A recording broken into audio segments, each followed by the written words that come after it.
Have you ever found yourself lost in the mystery of the pyramids, contemplating the Herculean task of their construction?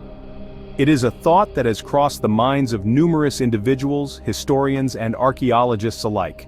These grand structures, these monoliths of human ingenuity, are a testament to the unparalleled achievements of our ancestors. They have stood tall, surviving the relentless march of time. Their existence is a paradox that continues to baffle the greatest minds.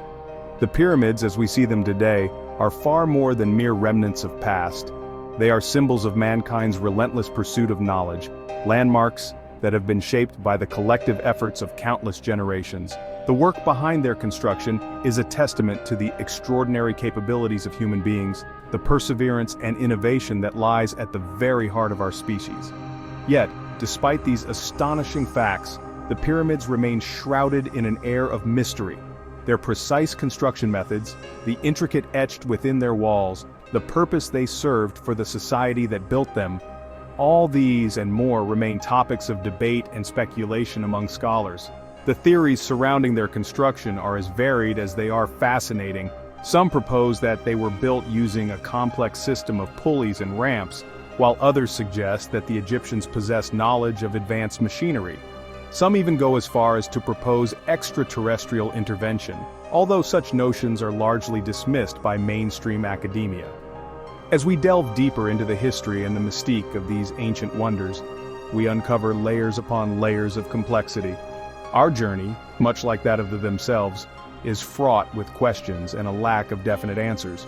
The quest for understanding is ongoing, filled with the thrill of discovery and the tantalizing allure of secrets waiting to be unraveled.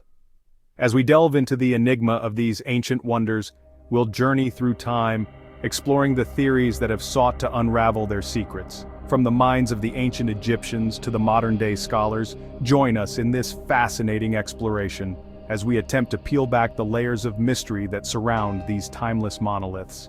The earliest theory, dating back to the time of the Greek historian Herodotus in the 5th century BC, suggests that the pyramids were built by a vast labor force of 100,000 slaves. This perspective is deeply rooted in the annals of history, steeped in intrigue and mystery. The notion of a vast labor force, consisting primarily of slaves, is a testament to the understanding of the societal structure during the time of the pharaohs. This theory has endured due to its antiquity and the colossal undertakings it tries to explain. Herodotus, known as the father of history, was a pioneer in collecting and systematically documenting events.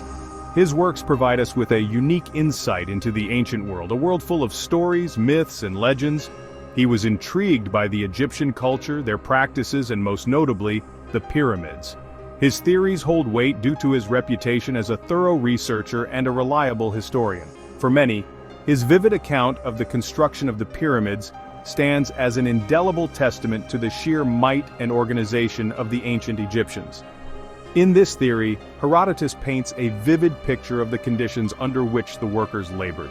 He describes them toiling under the relentless Egyptian sun, their bodies with sweat, their muscles straining with effort. The imagery of laborers hauling massive limestone blocks up vast ramps of earth and brick is stark and powerful. It is a testament to the human spirit and determination, to the sheer will of a people commanded by a higher authority. Yet this theory is not without its critics. Many argue that Herodotus, despite his meticulousness, was a victim of his time, prone to exaggerations and misconceptions. Questions abound over the practicality of such a large workforce, the logistics, the food, and the shelter required. Regardless of its veracity, the earliest theory, as narrated by Herodotus, continues to captivate historians and enthusiasts alike. It provides a fascinating glimpse into the mindset of the people who lived during those times. These workers, Herodotus claims, toiled under the relentless Egyptian sun, hauling massive limestone blocks up vast ramps of earth and brick. Indeed, the evidence suggests that the reality was far less brutal. This conclusion is based on numerous archaeological findings and scholarly interpretations dating back to the late 20th century. Over time, painstaking excavations have brought to light the existence of well-preserved and intricately planned villages in the vicinity of the pyramids. What is particularly interesting about these discoveries is that these communities were not populated by slaves or forced laborers, as popularly believed. Quite contrary to these assumptions, These were places of residence not for the downtrodden, but for craftsmen, masons, and skilled laborers. They were the hard-working individuals who were responsible for the construction of these magnificent and awe-inspiring structures that have stood the test of time. Clearly, these workers held a rather unique status in the social hierarchy of ancient Egypt. They were not oppressed captives resigned to a life of servitude, rather they were a privileged class. This is a conclusion that is further reinforced by the evidence of their standard of living and diet. The dietary habits of these laborers, as discovered through the remnants of their meals, were rather exceptional, particularly the historical context. They were sustained on a diet rich in meat and grains, elements not typically found in the diet of the average citizen of ancient Egypt.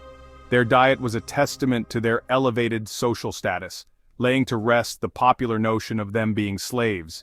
In fact, their consumption of meat in particular was indicative of a lifestyle that was far from oppression. It was a luxury, a rare delicacy that was typically reserved for the affluent and influential classes of the society. It was not a diet that a common man could afford, let alone slaves. Moreover, the grain consumption also suggests a level of affluence, as it was a staple that was typically associated with higher classes. It was not a part of the diet of the common man, who was often resigned to consuming less nutritious and more readily available food options.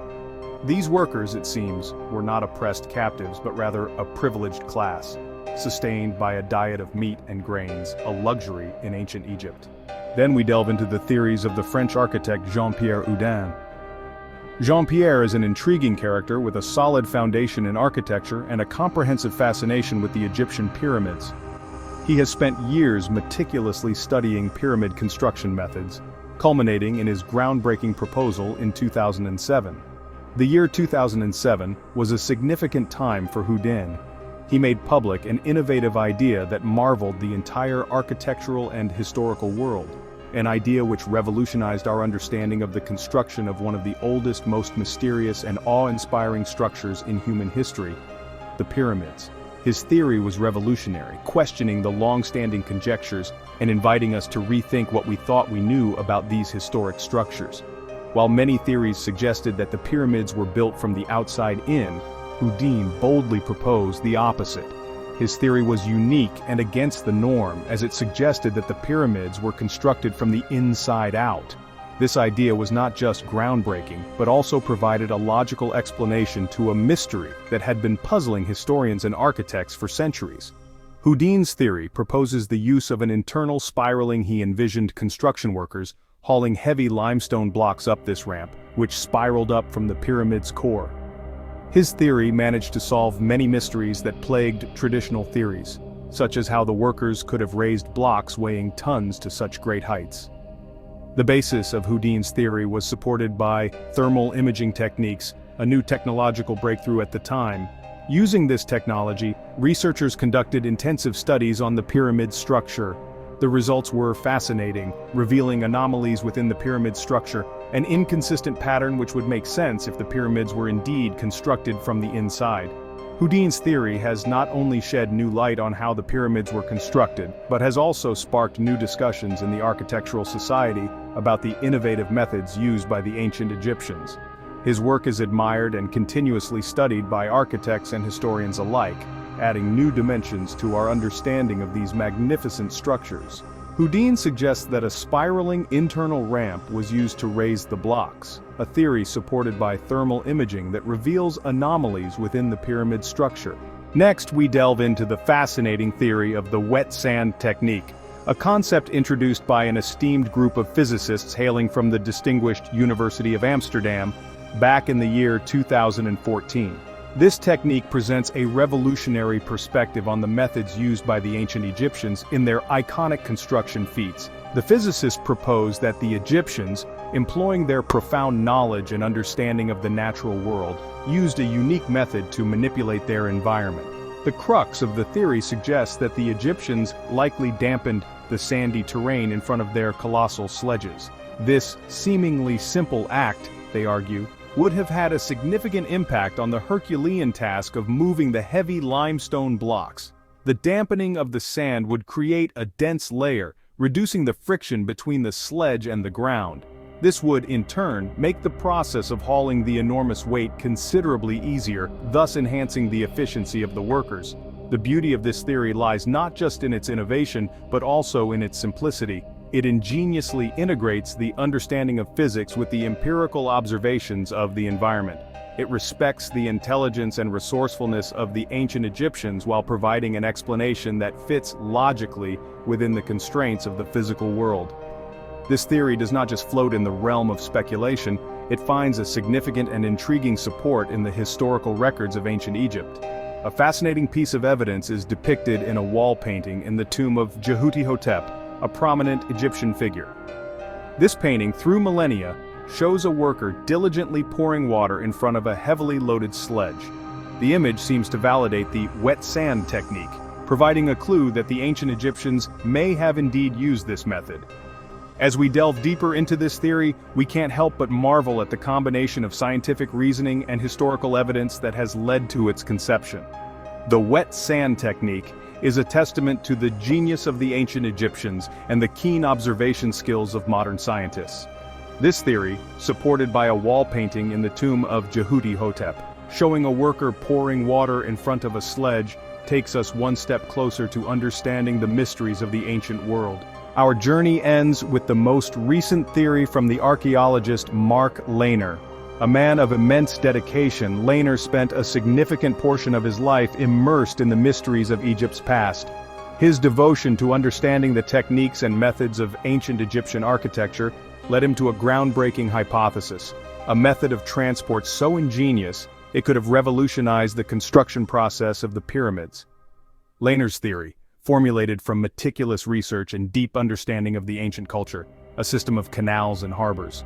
This intricate network was not the result of a random idea. Instead, it was carefully designed, a testament to the Egyptians' advanced knowledge of engineering and logistics, demonstrating their remarkable ability to overcome the challenges of their time. The concept of using canals and harbors to move massive limestone blocks is fascinating in its simplicity. Imagine a network of waterways winding through the arid desert landscape, connecting quarries and construction sites like an ancient highway. This would have enabled the Egyptians to transport the heavy limestone blocks with relative ease, massively accelerating their construction projects. The blocks, sourced from quarries scattered across the Egyptian landscape, would be loaded onto the boats. The workers would then navigate these vessels through the waterways, transporting not only the construction materials, but also their hopes and dreams of contributing to a monumental structure, their legacy that would stand test of time. Lehner's theory is not based on mere speculation. It is rooted in solid evidence discovered in 2017. This evidence comes in the form of an ancient papyrus, a treasure that allowed historians a rare glimpse into the distant past. The papyrus was detailed, mentioning the transportation of limestone blocks, thus providing crucial validation for Lehner's theory. The discovery of this papyrus gave more credibility to this theory, contributing to a growing body of evidence that the ancient Egyptians possessed extraordinary knowledge and capabilities. The papyrus serves as proof, as a tangible piece of history which tells a tale of human ingenuity and perseverance. The tale that began in the heart of Egypt thousands of years ago, with their magnificent structures that continue to astound us even today. This theory, proposed in 2017, is backed by the discovery of an ancient papyrus, detailing the transportation of limestone. From the slave labor theory of Herodotus to the internal ramp theory of Houdin, from the wet sand technique to the canal system hypothesis, the mystery of the pyramid's construction has captivated minds for centuries. It's a marvel that transcends time, a phenomenon that harnesses the sheer curiosity of scholars and enthusiasts alike. The concept of how these ancient structures were created has been a subject of debate for ages. It's a question that has sparked countless theories, all attempting to explain the apparent inexplicability of these architectural behemoths. They range from the belief that these iconic structures were the result of forced manual labor, as suggested by the notable Greek historian Herodotus, to the recently presented internal ramp theory advocated by the French architect Jean-Pierre Houdin. Between these extreme points of conjecture, there are numerous other propositions that have been brought to light. Among them, the wet sand technique, a method that hypothesizes the utilization of water to facilitate the movement of the colossal stones. This theory suggests that the ancient Egyptians may have poured water in front of the sledges used to transport the massive blocks, reducing the friction and making the task significantly less laborious. Another intriguing idea is the canal system hypothesis. This concept suggests the use of a complex network of waterways to transport the giant blocks from the quarry to the construction site. By creating a purpose-built canal system, the Egyptians could have successfully moved immense structures without the need for colossal human effort. Regardless of the theory's validity or acceptance, it is undeniable that these theories and hypotheses are reflections of our ongoing fascination with these timeless structures. The pyramids stand as a testament to the ingenuity and determination of the ancient Egyptians. These majestic monuments continue to fascinate us, their secrets buried deep within the sands of time.